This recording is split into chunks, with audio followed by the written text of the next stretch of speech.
Hey and welcome everybody. My name is Pernilla Helmersson and I'm an Access Consciousness Facilitator. And this is the very first Adventure of Creation Hangout, a new creation of mine. My last video show was named Conversation in Creating Your Super Life. And I got that needed to change. And then this webinar series is built from my Facebook group, which is called Adventure of Creation. So how does it get any easier than that? Yes. I like that name. It's so yummy. Yes, that's what it's all about, Adventure of Creation. And my first guest is the wonderful Johanna Pansera from Sweden. And the topic for tonight is writing without order. Yes. How yummy is that? And Johanna is a friend from Sweden. I live in Australia right now, and we've been friends for a couple of years now. And when we talked about what topic to put on, it was pretty natural and pretty easy to have this subject, because I know Johanna has been writing for the last couple of years and she has a lot of information to share with you guys, because I'm pretty sure that if you're on this hangout or sign up for this hangout or going to watch this hangout in the future, you might have some sort of idea of that you might want to write a book, or you have ideas, or something is popping for you to write, but you might be avoiding it. And for many, many years, Gary Douglas, the founder of Access Consciousness, have told us, Access Consciousness Facilitator, to write books, because that's actually an amazing way to have credibility in this reality. And I know like a lot of people have refused it, or like not wanting to look at it, and then now lately more and more I see people actually writing books, and it's so amazing to see. And I'm getting ideas and starting writing, and Johanna have been writing a lot, and I can't wait to dive in and dive deep into this conversation and ask her even more about it. I've just gotten back for 24 hours in my bed. I had some sort of detox, so I'm pretty warm, but I'm coming back to life now today. And either it was me sucking up all of the hangovers from Australia's drunk people, or it was a detox for 2017. What do I know? Maybe a bit of both. And Happy New Year's, everybody. I wonder what we do this year. Woo! So, Happy New Year. Happy New Year. Yeah, the year you, right? Yep. So Johanna, do you want to tell us a little bit more about you? Who are you? What are you up to? Well, as you mentioned, we've been friends in Sweden. We have done a lot of like sharing bars and different things with Access. I was also an Access facilitator last year, but I didn't renew my license this year. So I'm very familiar with the tools, and I use them daily. So if anyone is coming on or listening in the future, a lot of the things that we talk about are Access consciousness related, and the tools that we use a lot. So you can look it up at accessconsciousness.com. And also, if we will perhaps clear some stuff, there is an excellent magic wand that's called the Access Clearing Statement. And you can look that up at theclearingstatement.com if you're unfamiliar with it. So that was housekeeping. I would like to actually address the thing that people are avoiding writing so much. And I did for almost all my life. It's just the last years that I've been allowing myself the joy of it, because I didn't see it as very joyful in people's worlds. It was always these rules and regulations, and I always felt that I couldn't meet that description, like how you're supposed to write. You have to be brilliant in language, you have to spell everything correctly, build the sentences correctly, you have to have a linear way, kind of. You have to have the plot, and then you have to have the different chapters, and then you fill it up like chapter for chapter, and that just doesn't work for me. I found out that I'm not very linear at all. And what's fun for me is to discover also the way that you don't actually have to write one thing at a time. I always have like 3 or 4 or 5 things at the same time that I write. And I don't write just one from the start to the end and then take the next one. It's just like little snippets here and there. So I don't want to refuse the input that comes from other things. Suddenly, when I'm writing something, suddenly something else comes, perhaps not exactly as I'm writing, but during some day, and over coffee or in the shower and whenever. And then something just pops into your awareness. It's almost like, in Access, we talk about things being an entity, and books and writings can very often be like a presence of something. Something comes into your mind, or you start having new ideas or thought that you never had before. That could be that. Writing them down. Yes, exactly. Yeah.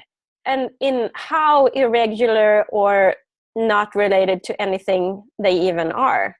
That's actually the first way that I started writing. The only thing that you can actually go out and look at, as I haven't published any books yet, is my blog, choicecreates.com. And that actually came from that.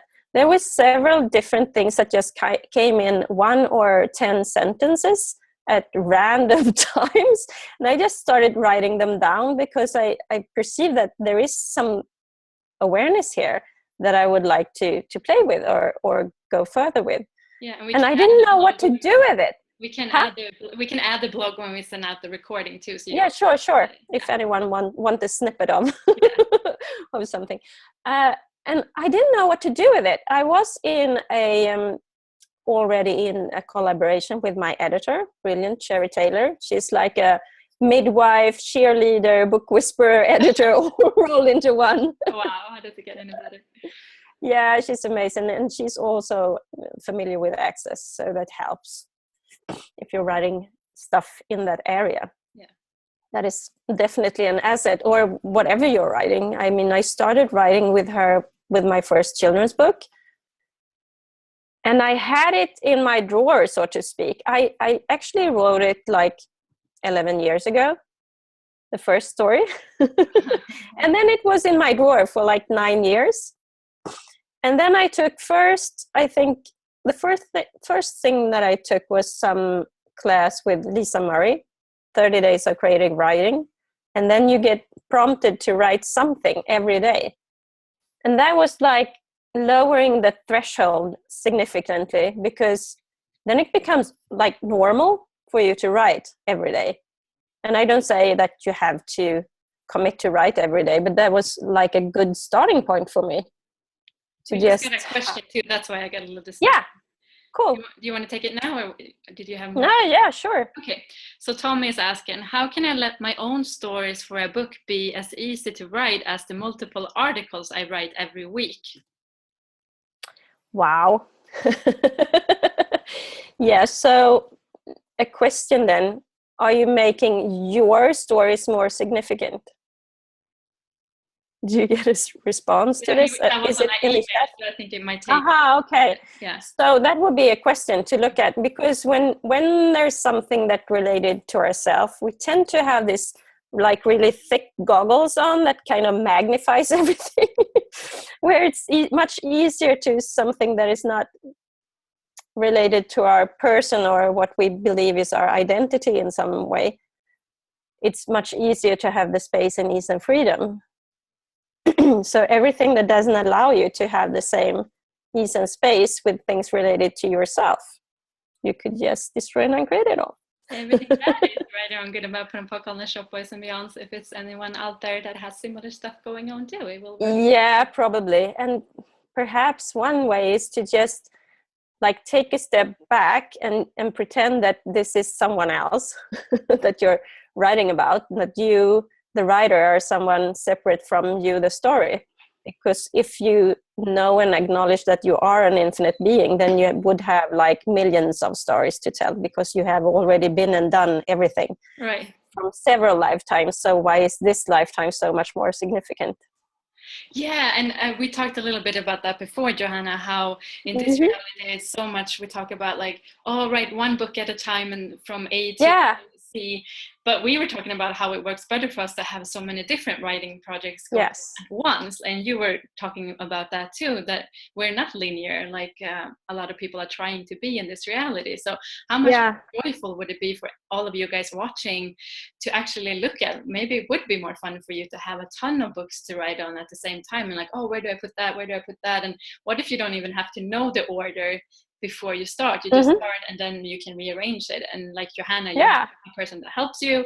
And now when we're getting into that, I have another question. Like, our topic is writing without order. So what is that to you, Johanna, writing without order? Well, to me, it actually is a lot of what you said, that like not having to have one book at a time, filling it up from the start till the end before you start something new. And also, when impulses or information or awareness comes, just write it down. It doesn't have to be very significant, and you don't have to figure out yet where it goes. Right. Sometimes just snippets comes, write it down, and you can find out later where it wants to go. Or if it just was an awareness that contributes to the story, maybe it doesn't even go to the story. Maybe it was just an awareness that opens up for different possibilities. Right. So to be kind of playful with the inputs and the writing, and not having it so significant and linear, that kind of creates a lot. Yeah, so what energy, space, and consciousness can you and your bodies be to be out of control, out of form, structure, significant, concentricities, and linearities for all eternities with your books and writing and your projects overall? Everything that doesn't allow that, will you just join and create it all? Yay! Yes, the writer on good and bad, fun, pop, all nation, boys and beyond. I wonder what that would be like, to be more out of control with writing.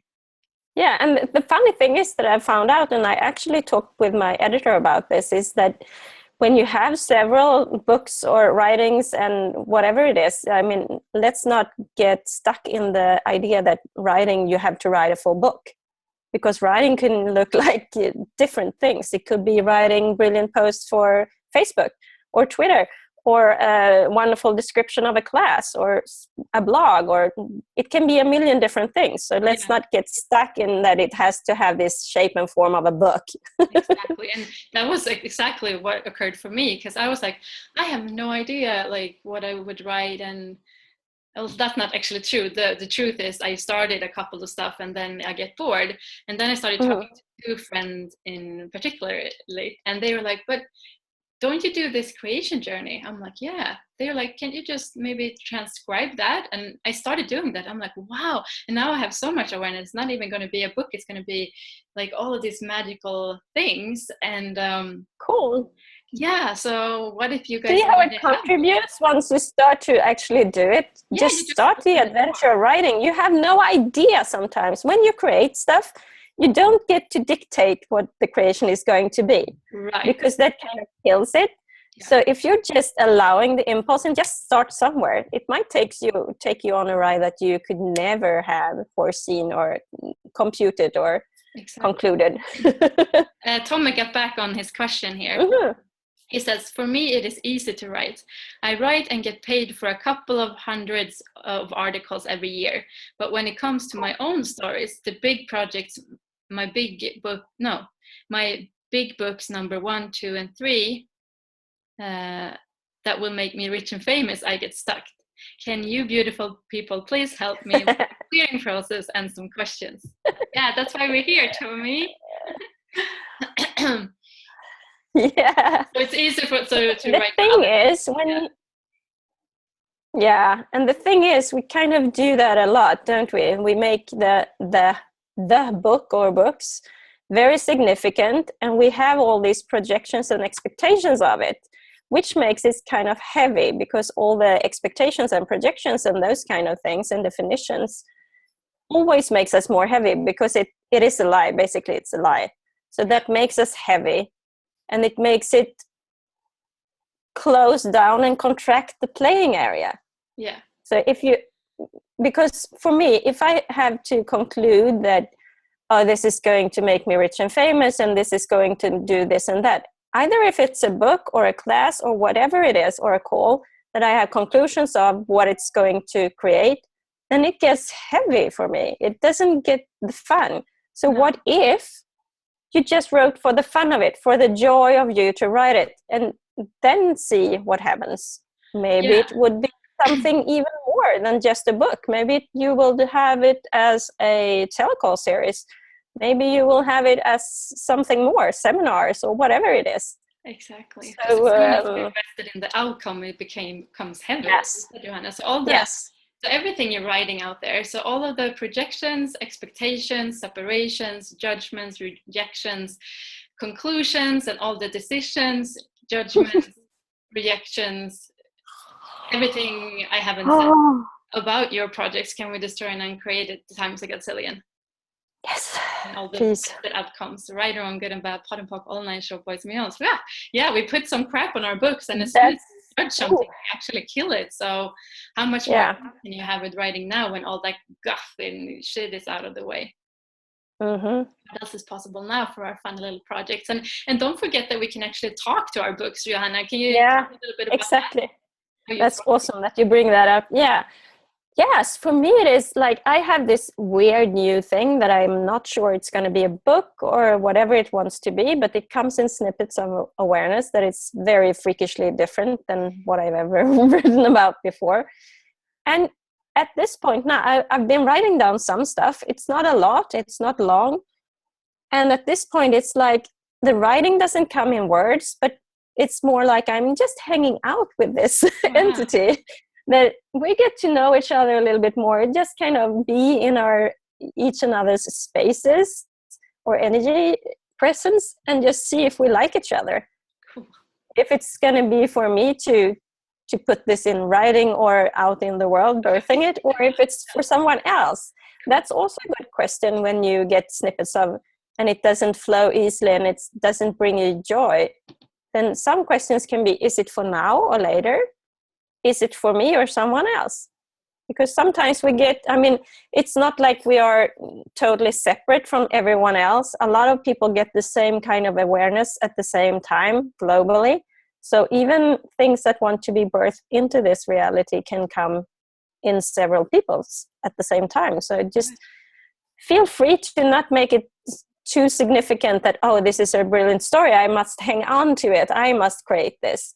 Because if you do that and it's not for you, you also perhaps block the other impulses that you get. And for me also, we don't really own any ideas until we actually actualize them. So that's because we're aware of them. Like, that's brilliant questions, Johanna. Like, is it for me? Is it for now? Is it for later? Yeah, because a lot of us are futurists.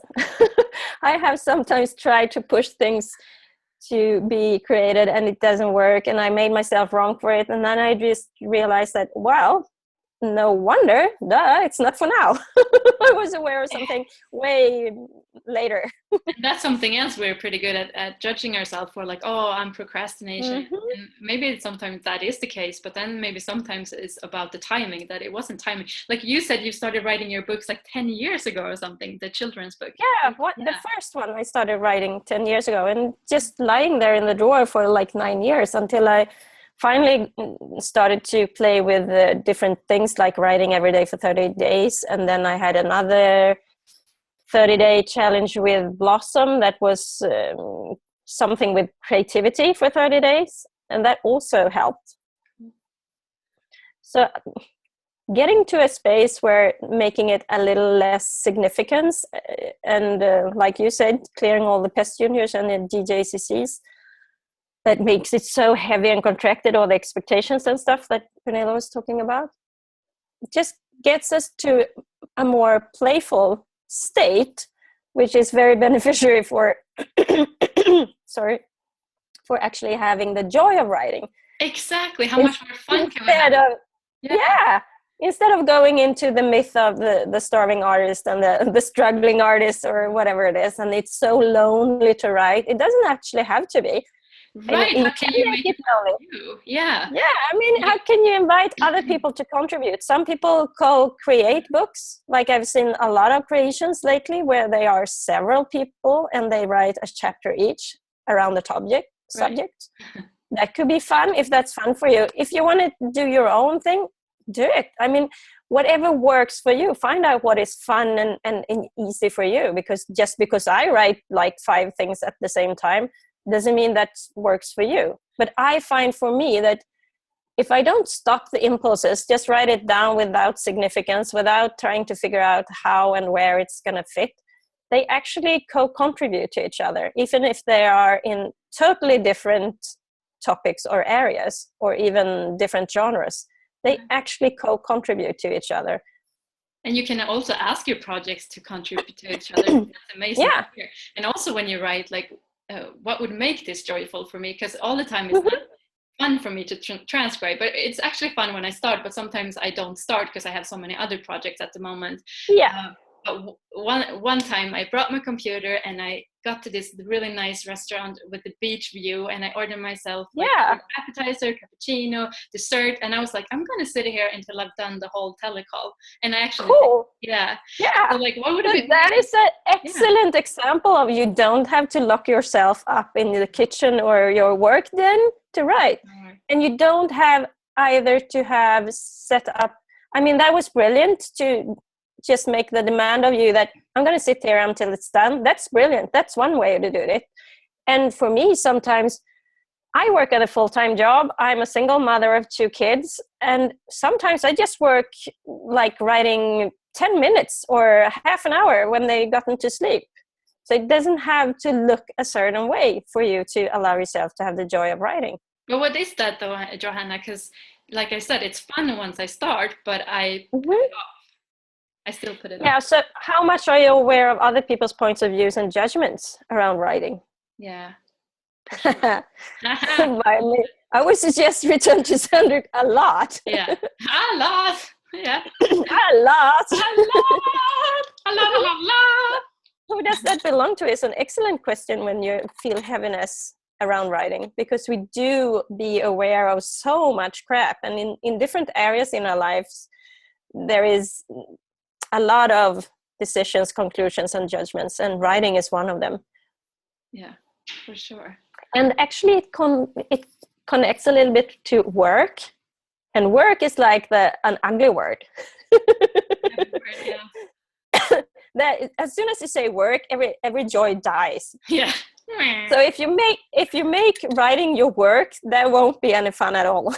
No.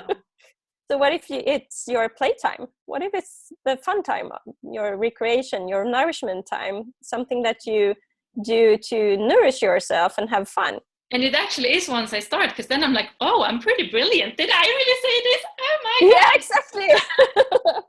Don't acknowledge yourself at all, because that doesn't create anything. Oh, that's why it's so hard, because I have to acknowledge how brilliant I am. Oh my God, that's why I don't do it. Yeah, that doesn't do anything fun for you, do it? That would be bad if I would acknowledge my own greatness. Yeah. Well, the thing is, if you don't, no one else will.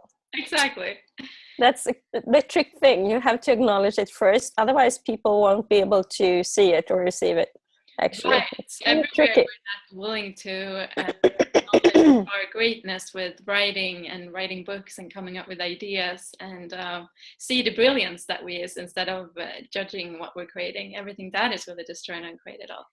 Yes, please. Like a brilliant writer on good map and on the shop with me. Whoa, yes. Whoa, that was a biggie. Yeah. I think I'm going back to bed now, guys. Poor Pernilla, we're knocking her out. Yeah, awesome. And I wonder how much more ease and fun and play we can have with it after you talked about that we don't have to buy into the starving artist, we don't have to buy into how it's supposed to look like, or what else do you know about I mean, like, also kind of tap into that sense of wonder and curiosity that we have when we are kids, when we believe everything is possible. And we don't buy into the other people's craps or limitations or how it has to be or look or everything like that. Yeah. Just kind of, how would you write it if you were a child? How much more fun would you allow yourself? How much more curiosity of finding out what your way of writing is? Because we have so much tendency to, at least I did, that stopped me tremendously, to buy into the ways that you have to write, how it is to write, what it is to write, what it is to be a writer. So just scrap all that, basically. Flush it down the toilet. Bye-bye. Exactly. And I mean, writing is not for everyone either. It might not be fun for you. Then exactly. It might be something else that you have a capacity with. Yeah, and as we talked about before, writing doesn't have to mean writing a book. Right. If that's heavy for you, it was for me for a while. So the little things that came, that my editor made me see that, well, those are actually good topics for essays, and essays are really short stories, like a blog entry. So you can explore things that might be more suitable if you think it's heavy or a burden to write a whole book. And then if you want, you can put them together and make a book of it. Yeah, endless possibilities. And you worked with other people too, didn't you, Johanna? Who else are you working? Like, what else do you do? Well, actually, the three people that have contributed most is, like I said, Lisa Murray from her Creativity Lab. creative writing for 30 days, Blossom Benedict with her creative challenges. She kind of does them only once a year. And then Sherry Taylor has been a tremendous contribution to me to stop doubting so much also. She made me see that if you have what do you call it? If you have the awareness, the inspiration to write a story, there is someone who wants to read it, basically. You don't just do that because of nothing. You don't do it selfishly, and it's not bad because no one else sees it.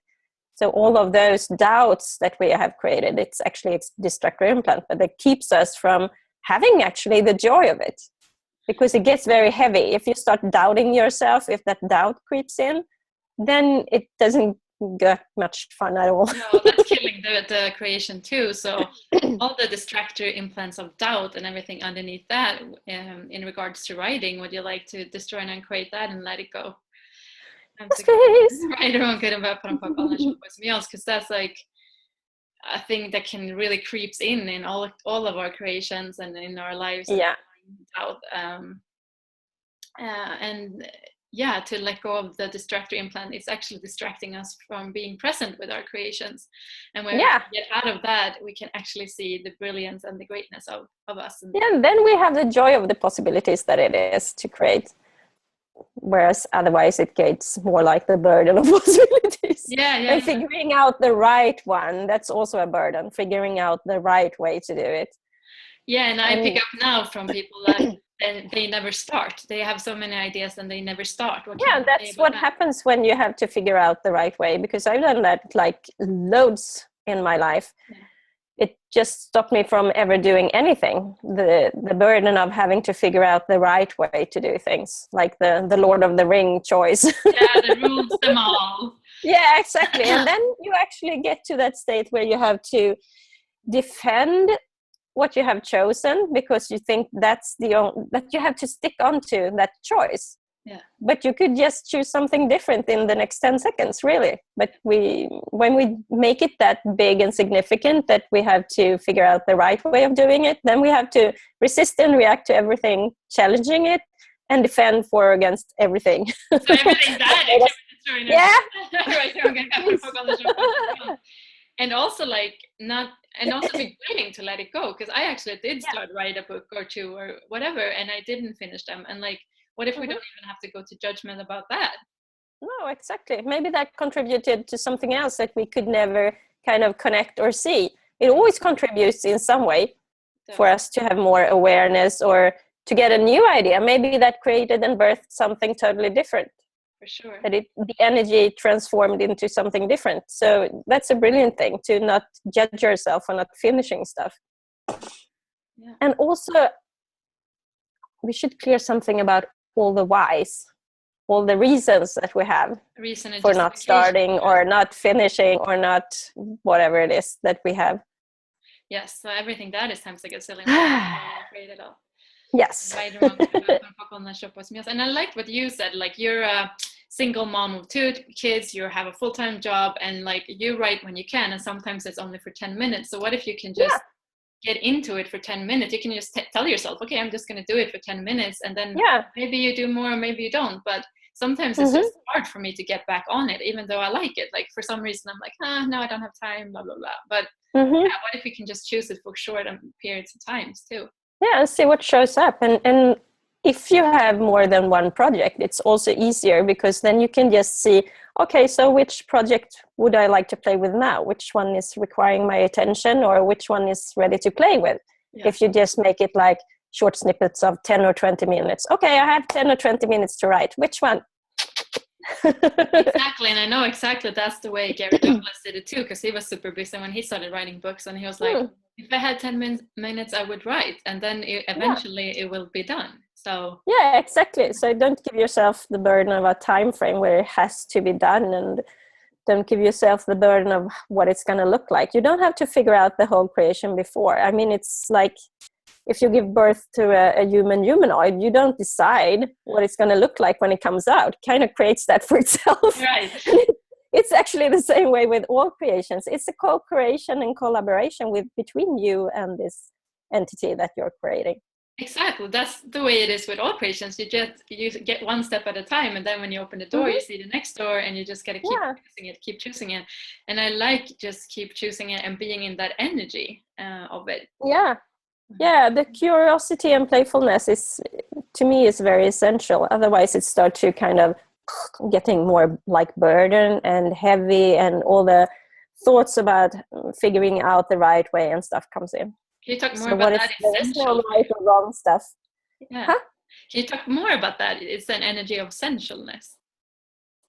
Yeah, I mean, let's be open for everything. I mean, if you have the curiosity and sense of wonder and playfulness as you have as a child, then you are actually really present. It's kind of the same energies as we talk about in sexualness, the playful, generative, nourishing, orgasmic, all of those energies, the intimacy. You have to be willing to be a little bit vulnerable and intimate with you and the creation to get all out of it, and not come from this like you are superior to your creation and you know where it has to go and what it's going to look like. If you just lower your barriers a little bit more and just kind of be open to receive what it has to contribute to you, because your creation, your writing could be very contributing to you in your body. I love that, everything you just said, and I wonder what would change in our life if we would choose to be more present and vulnerable with all of our creation. Because as soon as Yeah. I do that, I get so much awareness, and still I go into doing and I refuse it and I try to make it the hard way, even though like laying down and just asking a couple of questions can create so much more, and I know Yeah. it, and I still don't choose it all the time. So that's a Yeah, target for me too. I get that. We have been trained to cut that off for so many years. Mm-hmm. So it's maybe a little bit of an untraining process, and just choosing it again and again. It's not something that you choose once and then you have it forever. No, because we're so It's kind of energetic something you and have it's to so choose. easy, so we almost like neglect it. Yeah, exactly. And Because it it's so easy creates for so us. much. Yes, it does. It really It does. Like creates if a you just lot. listen and ask questions to your creation, you can just. And sometimes I ask just, okay, what does this person know about this, and what Yeah. would he say about this? Like, what would Gary say about this? And all of a sudden, I have Hmm. this super strong awareness, and I'm like, oh wow, that was easy. Yeah, it is. Yeah, It's cool to sometimes, yeah, that's a good example of allowing other people to contribute to you, not even having to talk to them. right. I do that a lot. I have make believe phone calls or conversations with Gary or Dane all the time. Nice. And Yeah. I kind of just use them as the source of awareness instead of having to figure out everything myself. Kind of just opens up for playfulness I to love that. investigate. I used to do that all the time when I was a kid, and after a while I made myself wrong for it, and I just kind of rediscovered after Access that, well, what if that was not a wrongness? What if that is a way of trying on different possibilities and finding new awareness? How cool were you? You were using all the tools even before you got to Access, and I think a lot of Yeah, I think a lot of us did. And then we learned that we shouldn't, and then we kind of discovered again that, oh, I was actually brilliant. Yeah, like I always know what was heaven light for me, and it was so easy for me to just choose lightness without even thinking. I'm like, I'm doing that education, I'm moving there, I'm going to New York, I'm going to be an au pair, I'm going to do that, I'm going to travel there. So yeah, it's really easy if we let it. Yeah, and I wonder how many more people are like that. Like, how much more can you reconnect and kind of recall what you always knew when you were young, before all the programming started? And that's what it's all about, to trust what we know and know that we know, and give up the doubt and self-judgment. Yeah, and don't play with the question, what is it that you know that no one else knows? Ooh, That doesn't create anything. And for me, it never shows up like an answer, but just to have that in my world as a recurring question kind of opens up for and makes me more open to receive more information or awareness or consciousness. what do you know that? What do I know that? No one else knows. Yeah. What do you have any other questions you play with when you write? Yeah, one that I play with a lot is, especially when I go into mindsets that is not beneficiaries, if I had total awareness, what would I create? It just makes everything quiet for me. Oh, I love that. Yeah. That's one of my favorite questions. Thank you Actually. for sharing that. I got it from Gary. Thank you, Gary. And I can Exactly. add it in the email with the recording if I remember to. Yeah, it worked for me. It works almost like the crazy phrase. Everything's the opposite of what it appears to be, and nothing is the opposite of what it appears to be. If you say that 3 times, it takes you out of the supermind. Mm-hmm. And that question, like, if I had total awareness, what would I create? That creates almost like the same thing for me, that everything goes still and just be space. And I love what you said about, like, you have to, not have to, but if you choose to be more vulnerable and like lower your barriers, it actually sounds like the more you're willing to be you, the Yes. greater you can create. Yeah. Yeah. Funny thing, huh? Don't choose to be you. Yeah, a lot more can bubble up and come to mind or through you. Yeah. The more you get to be you, and also you have so much more to contribute to others by acknowledging and being more of you, because that being and not doing, from the doing comes more from definitions and conclusions, and the being is more the true you that just kind of flows out and have ripple effects. Yeah, and I just got, like, the more we're just being us and letting it flow through us, like all the ideas, like how easy it could be. It could just be like this. Yes, Being an then it is air. very easy. Yeah. Yeah, it's no effort. There's no charge then. The more you allow yourself to be you, the less charge and heaviness there will be. It will be just like you said, it's just a flow. So everything that doesn't allow you guys to flow into total oneness and total communion with your creation, can we just join and create that? Yay! Times a gazillion, right? Don't get about and beyonds. And I was wondering if maybe Bettina had a question. I think she said she had one before. So if you have any question, Bettina, you know you can just interrupt us, or else we'll just talk. Yeah, I'm good at talking. Yeah, I love that about you. We can talk for hours.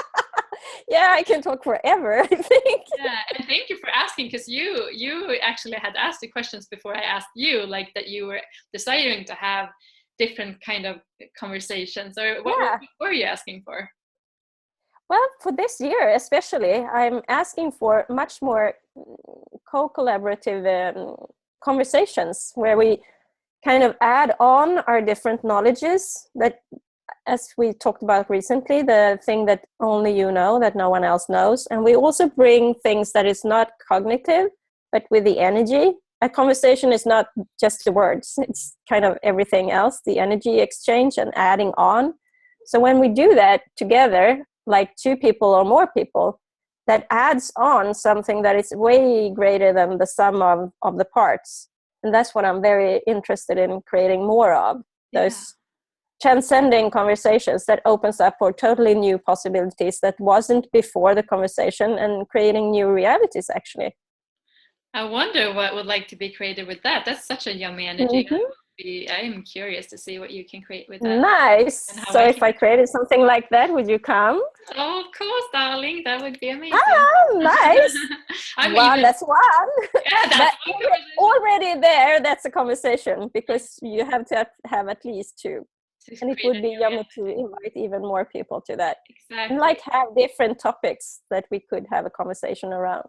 Yeah, I wonder how we could play with that and how it can show up, and would like to show I wonder if that would end up like a book. Who knows? It would be like...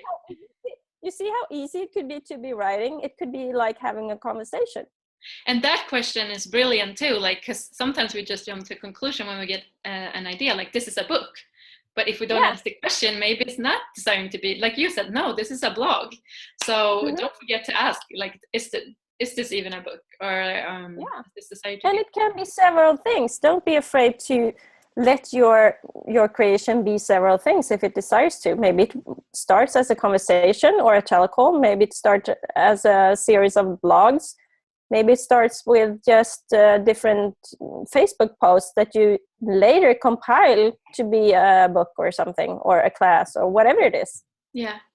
So Bettina, different things can be, Yeah, Bettina, have a question. Yes. Go ahead, Bettina.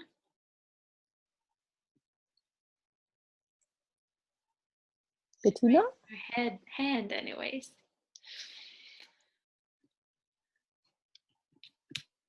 You can either unmute yourself, Bettina, or write it in the blog or the chat. Or the chat. Hello. Hi. I'm on the phone and I can still watch you on my smartphone. Okay. I did not find out how this works. It's a first for me, but I joined several Zooms on the computer before. Just amazing, cool. What's your question? There was a woman, she wanted to join, and I'm not sure whether she wants to call in now, and she can jump on any time. Yeah. Okay, I'll tell her on Facebook so she can. Because I just saw she wanted to join in a different way, like on the phone, and before it didn't work for her. Okay. Okay, let's see what happens. Yeah, sure. Do you have a question about writing also? No, I just remember that when I was a kid, we needed to write something about ourselves, and it was so embarrassing for me, and I could not remember which story I should write. The theme was basically write your I was about 10 years old. Write about your the most funny thing you did on adults, and I didn't have a story, and I didn't want to be embarrassed, and I knew I would embarrass people, and I got Mark 3, which is just not good or bad. And it really happened that my mother said, "This is not a true story. This is really embarrassing." That's how I never got into, and I never wanted to show up. It was because it felt so embarrassing. Wow, that's so when interesting. You said you wanted to write for someone, what I would do, I would only be interested in writing if it was for myself. Yeah, and what's wrong with that? I mean, that can still contribute a lot to you to write. I've been writing for myself all my life, but I just never allowed myself to have the joy of writing. I just wrote kind of like thoughts or diary entrances. I did not get the last sentence, sorry. I didn't allow myself to have the joy of writing or share it with anyone. I just wrote. Okay, you just did it, and you had the joy for yourself, but not an open joy that you shared. Well, it wasn't actually very joyful even for myself. It was more like something that I had to get out of my system to kind of be able to live at all. I just had to write, but it wasn't the joy of writing.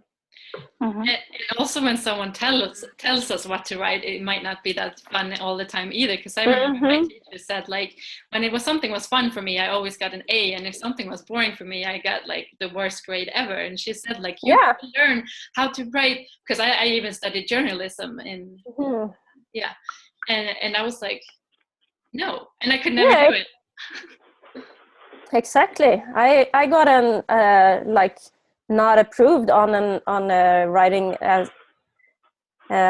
task one day when I was a teenager, even that it wasn't because I couldn't stick to the subjects that I was given. Right, because we're not linear like that. What if we are totally uncontrollable and way not normal, way beyond normal, and not average and not real and not the same as everyone else. And what if we could allow that to bring us joy rather than contract us?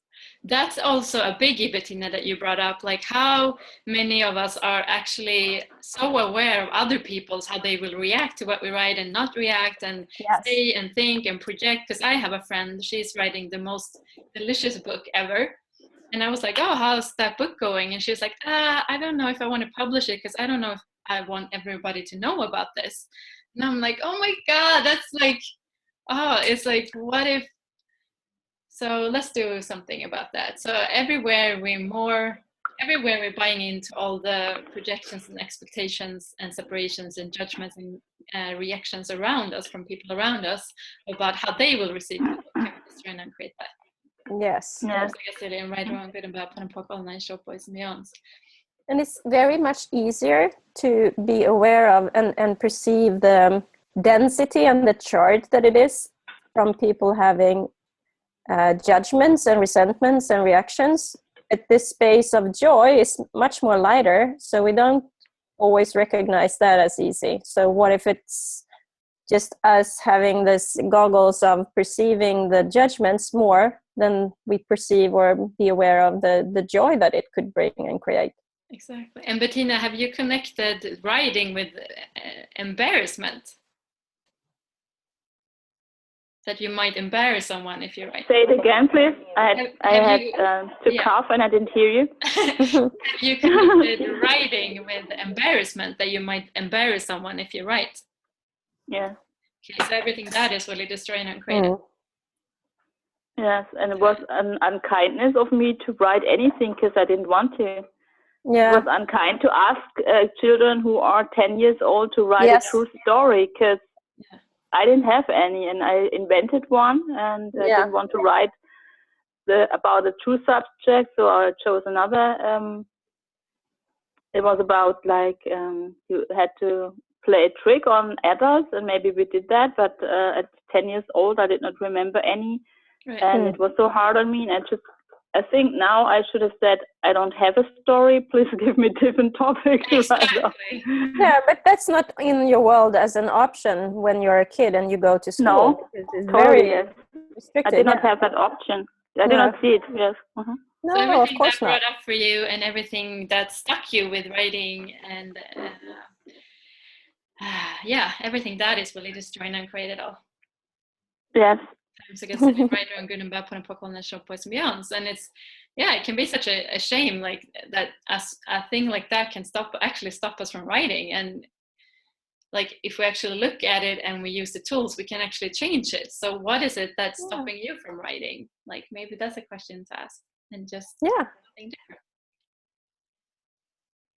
Exactly.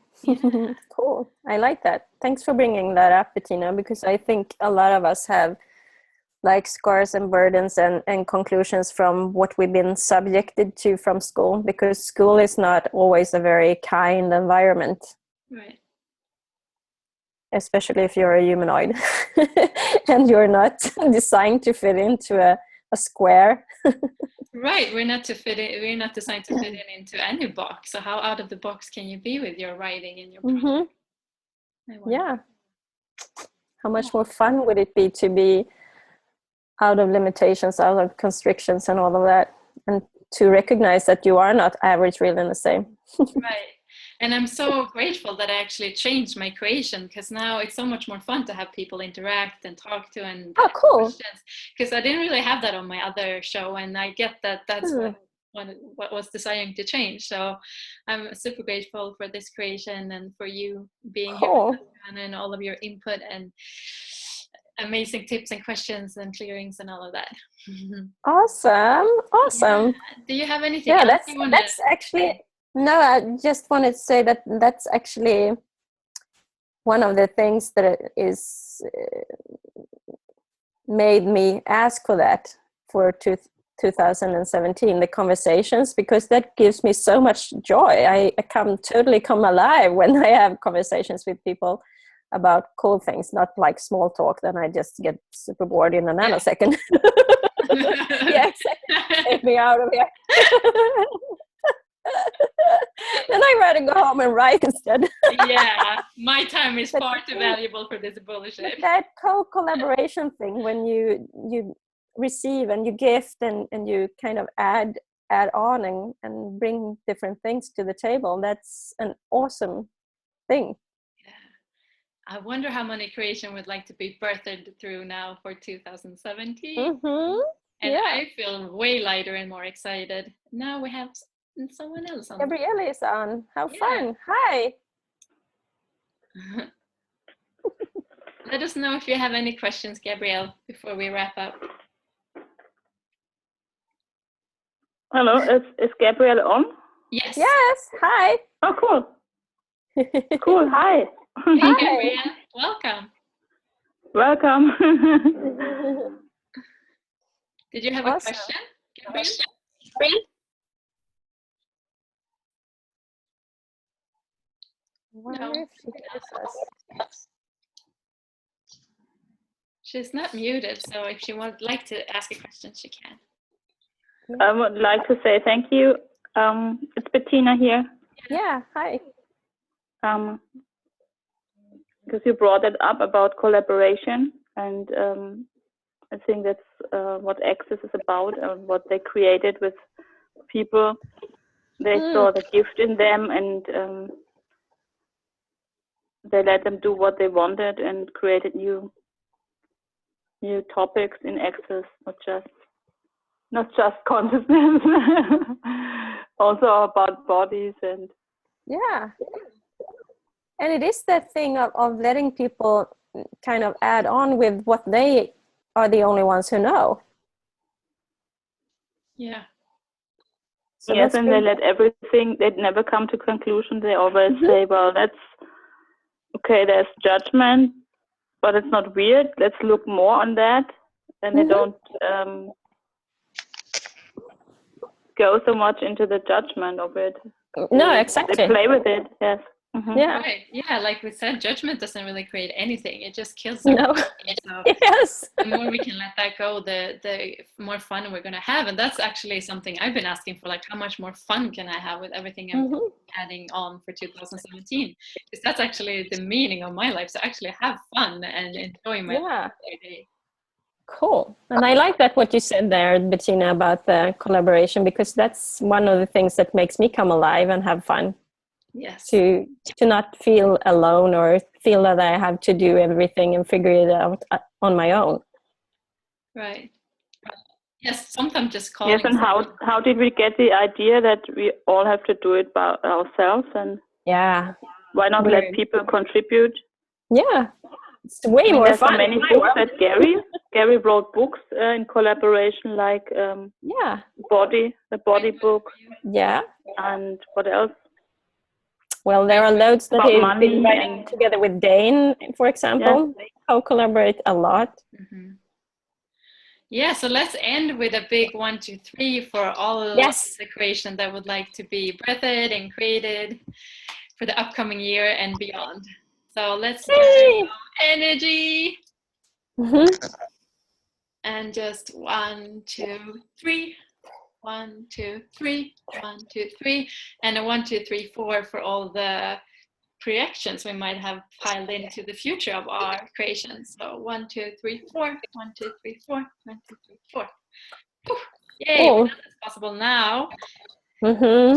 And we will be sending out the recording today or tomorrow, and let us know if you have any questions, and I will add your blog so you can read some of Johanna's work, and maybe email or a web page or something so they can contact you if they would like to. Yeah, absolutely. Sure.